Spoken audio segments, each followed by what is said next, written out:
शुक्लां ब्रह्मविचारसारपरमामाद्यां जगद्व्यापिनीं वीणापुस्तकधारिणीमभयदां जाड्यान्धकारापहां हस्ते स्फाटिकमालिकां विदधतीं पद्मासने संस्थितां वन्दे तां परमेश्वरीं भगवतीं बुद्धिप्रदां शारदां। శ్రీ మహాగణాధిపతయే నమః. శ్రీ మహాసరస్వత్యై నమః. శ్రీ గురుభ్యో నమః. ధనుస్సు రాశి వారికి 2026వ సంవత్సరంలో సంవత్సర గోచార ఫలితం ఎలా ఉందో తెలుసుకుందాం. ఈ 2026వ సంవత్సరంలో ముఖ్యమైనటువంటి గ్రహాలు, సంవత్సర ఫలితాలను ప్రభావితం చేసేటువంటి గ్రహాలు గురు, శని, రాహువు, కేతువుల యొక్క స్థితి ఎలా ఉంది అనేటువంటి విషయాన్ని మనం చూసినట్టయితే, గురువు 1 జూన్ 2026 వరకు మిథున రాశిలో సంచరిస్తున్నాడు. తదనంతరం కర్కాటక రాశిలోకి ప్రవేశిస్తున్నాడు. 31 అక్టోబర్ 2026 వరకు కర్కాటక రాశిలో ఉంటున్నాడు. తదనంతరం సింహరాశిలోకి ప్రవేశిస్తున్నాడు. సింహరాశిలో 24 జనవరి 2027 వరకు సింహంలో ఉంటున్నాడు. ఈ విధంగా 3 రాశులలో సంచరిస్తున్నాడు. ఇక శనీశ్వరుడు మీనరాశిలో సంచరిస్తున్నాడు. రాహువు కుంభరాశిలో 5 డిసెంబర్ 2026 వరకు సంచరిస్తున్నాడు. తదనంతరం మకర రాశిలోకి ప్రవేశిస్తున్నాడు. కేతువు 5 డిసెంబర్ 2026 వరకు సింహరాశిలో ఉంటూ తదనంతరం కర్కాటక రాశిలోకి ప్రవేశిస్తున్నాడు. ఈ విధంగా గ్రహస్థితి ఉంది. అయితే ఈ 4 గ్రహాల యొక్క సంచారము, ఆ స్థితి ధనుస్సు రాశి వారికి ఎలా ఉంది అనే విషయాన్ని మనం చూసినట్టయితే, ప్రథమంలో జూన్ 1వ తారీఖు వరకు సప్తమ స్థానంలో సంచరిస్తున్నాడు, అనుకూలంగా ఉన్నాడు. మళ్ళీ 31 అక్టోబర్ వరకు అష్టమ స్థానంలో ప్రతికూలంగా ఉన్నాడు. 31 అక్టోబర్ నుండి సంవత్సరాంతం కూడాను భాగ్యస్థానంలో సంచరిస్తున్నాడు, అనుకూలంగా ఉన్నాడు. శనీశ్వరుడు 4వ స్థానం, అర్ధాష్టమ స్థానంలో ఉన్నాడు, ప్రతికూలంగా ఉన్నాడు. శని ప్రభావము ఉంది. రాహువు 3వ స్థానంలో అనుకూలంగా ఉన్నాడు. కేతువు 9వ స్థానంలో ప్రతికూలంగా ఉన్నాడు. ఈ విధంగా ఉంది గ్రహస్థితి. అయితే ఈ గ్రహస్థితి, ఈ సంచారము, ఈ స్థానాలను సాముదాయికంగా మనం చూసినట్టయితే ధనుస్సు రాశి వారికి ఎలాంటి ఫలితాలు ఉండబోతున్నాయి అనే విషయాన్ని చూద్దాం. గురుగ్రహము చాలా బలంగా ఉంది ధనుస్సు రాశి వారికి. 7, 8, 9 రాశ్యాధిపతి యొక్క ప్రభావం చాలా ఉంటుంది. ప్రారంభంలో సప్తమం, చివరిలో భాగ్యస్థానము. కాబట్టి దాదాపుగా ఒక 8-9 మాసాలు, 12 నెలల లోపల 8-9 మాసాలు గురువు చాలా అనుకూలంగా ఉన్నాడు. అదృష్టం బాగా కలిసి వస్తుంది. ఉద్యోగంలో అభివృద్ధి కనబడుతుంది, మీకు ప్రోగ్రెస్ కనబడుతుంది. ఇక వ్యాపారస్తులు వ్యాపారము విస్తరణ చేయాలి, అంటే వ్యాపారాన్ని ఎన్హాన్స్ చేయాలి, మార్పు చేయాలి, దాన్ని ఇంకా ప్రధానంగా కొత్త విషయంలోకి, కొత్త డిస్ట్రిబ్యూషన్స్ తీసుకోవాలి, విస్తరణ చేయాలి అనేటువంటి భావనలో ఉంటారు. తద్వారా ఆదాయం కూడాను బాగా పెరుగుతుంది. కుటుంబంలో శుభకార్యాలు జరుగుతాయి, శుభకార్యాలు చేస్తారు. వివాహాది శుభకార్యాల విషయంలో మీరు చేసేటువంటి ప్రయత్నాలన్నీ కూడాను ఈ సంవత్సరం అనుకూలించే అవకాశం బాగా ఉంది. ఎన్నో రోజుల నుండి ఎదురు చూస్తున్నటువంటి వారికి కూడాను ఈ సంవత్సరం వివాహం అవుతుంది. సంతానం కొరకై ఎదురు చూస్తున్నటువంటి వాళ్లకు సంతాన ప్రాప్తి కనబడుతుంది ఈ సంవత్సరము. పిల్లల యొక్క అభివృద్ధి ఈ సంవత్సరం బాగా ఉంది. చదువు, వాళ్ళ యొక్క సెటిల్మెంటు, హయ్యర్ ఎడ్యుకేషన్ కొరకై పిల్లలను బయటకు పంపించడానికి కూడాను చాలా అనుకూలమైనటువంటి సంవత్సరము. ఆరోగ్యం నిలకడగా ఉంటుంది. విదేశీ ప్రయాణాలు అనుకూలిస్తాయి. ఆస్తి కొనుగోలు చేస్తారు. వాహన మూలకంగా విజయం, శత్రువులపై విజయం, కోర్టు వ్యవహారాలు అనుకూలంగా ఉంటాయి. ధార్మిక చింతన బాగా కనబడుతుంది. మానసికంగా మీరు చాలా ప్రశాంతంగా ఉంటారు. విద్యార్థులకు అనుకూలమైనటువంటి సమయము. స్నేహితులు, బంధువులు, ఆత్మీయులతో మీకు కొన్ని పనులు నెరవేరే అవకాశాలు కనబడుతున్నాయి. సమాజంలో ఒక మంచి స్థాయిలో ఉన్నటువంటి వారితో మీకు పరిచయాలు ఏర్పడతాయి. తద్వారా చాలా పనులు నెరవేరేటువంటి అవకాశం కనబడుతుంది. సమాజంలో సంఘంలో గౌరవ మర్యాదలు, కీర్తి ప్రతిష్టలు పొందే అవకాశం బాగా కనబడుతుంది.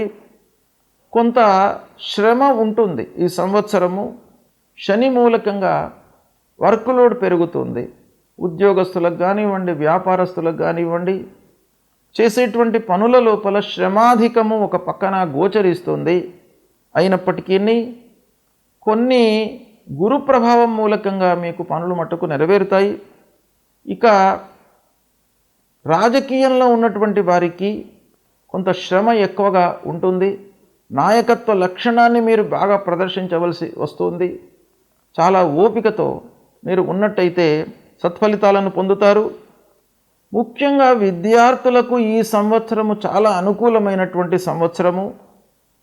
వ్యాపారస్తులు కొత్త పెట్టుబడులు, కొత్త వ్యాపారంపై పెట్టుబడులను పెడతారు. ఉద్యోగంలో మట్టుకు కొంత మార్పు కనబడుతుంది. అంటే ఉన్న ఉద్యోగంలో నుండి మీరు మారే అవకాశాలు కనబడుతున్నాయి. ఆ సంస్థ నుండి వేరే సంస్థలోకి వెళ్ళడం కానీ, ఆ కార్పొరేట్ సంస్థలో నుండి వేరే అనుకూలమైనటువంటి ఒక పొజిషన్కు వెళ్ళేటువంటి అవకాశాలు బాగా కనబడుతున్నాయి. కుటుంబంలో అనుకూలత ఉంది. భార్య, పిల్లలు, కుటుంబ పెద్దలతో సౌఖ్యంగా ఉంటారు. అన్యోన్యత ఉంటుంది. అయితే ఓవరాల్గా అర్ధాష్టమ స్థానంలో శని ఉన్నప్పుడు చాలా మీరు సహనం వహించినట్టయితే అనుకూలమైనటువంటి ఫలితాలు ఉంటాయి. మీకు ఓర్పు ఉన్నట్టయితే, అంటే మీరు ఈ సంవత్సరము సహనంతో, ఓపికతో అన్ని రకాలుగా ఆలోచించి తొందరపడకుండా మీరు నిర్ణయాలు తీసుకున్నట్టయితే గురువు రాహువు యొక్క అనుకూలం మూలకంగా మీకు అద్భుతాలు జరిగే అవకాశాలు ఉన్నాయి. వాటిని సద్వినియోగపరచుకోండి. ఇకపోతే ఈ సంవత్సరం ముఖ్యంగా మీకు శని అర్ధాష్టమ స్థానంలో ఉన్నాడు గనక శని కొరకై మీరు పరిహారాలు చేసుకోండి. శని కొరకై ఏం చేయాలి? శనికి సంబంధించినటువంటి మూలమంత్రాన్ని మీరు ప్రతినిత్యం కూడాను చదువుకోండి. నీలాంజన సమాభాసం రవిపుత్రం యమాగ్రజం ఛాయా మార్తాండ సంభూతం తం నమామి శనైశ్చరం అనేటువంటి మూలమంత్రాన్ని ప్రతినిత్యం చదవండి. ఆంజనేయ స్వామి దేవాలయానికి వెళ్ళండి. నవగ్రహ స్తోత్ర పారాయణం చేయండి. ఇకపోతే కేతువు 9వ స్థానంలో ఉన్నాడు. గణాధిపతిని, ఆ విఘ్నేశ్వరుణ్ణి మీరు ప్రతినిత్యం కూడాను దర్శనం చేసుకోండి. తద్వారా మీకు అన్ని పనులు కూడాను అనుకూలిస్తాయి. వీటిని ఆచరించండి, సత్ఫలితాలను పొందుతారు. ఈ 2026వ సంవత్సరంలో ముఖ్యంగా గురువు 3 రాశులలో సంచరిస్తున్నాడు. అంటే వ్యక్తిగతంగా మనం ఆలోచించినట్టయితే రాశిత్రయ సంచారము కొంత అనుకూలతను ఇస్తుంది.